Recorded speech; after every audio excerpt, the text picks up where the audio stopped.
yaudrok. Hakaway na kijingkla hakikamsan perthei.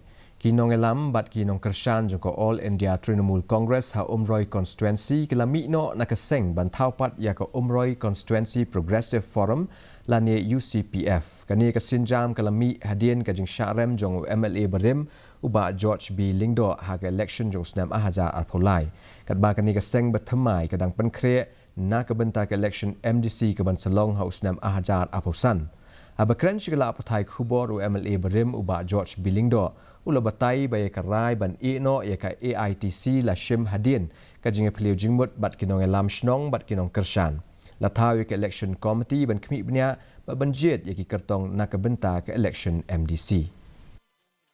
Thaw di Presiden jong Umroi Constituency Progressive Forum hadin kajing slok ba kajing ai jingmut jong ki paiba jong kinong ai mensim bat kinong elam ki jongi hakeleng jong ni Umroi Constituency ke be jongi garai banyeng independent no hak ni kepo.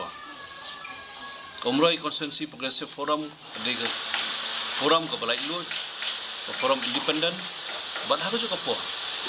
Umroi i presiden mentan ni don lu kajing tu menang ya syakri ke constituency hagi bentai ke bofer bat kawe ni kita kilat syakri kan long abangin penyeng lu jong pertong hak ni election MDC ahajar apusan. Ka jing penkre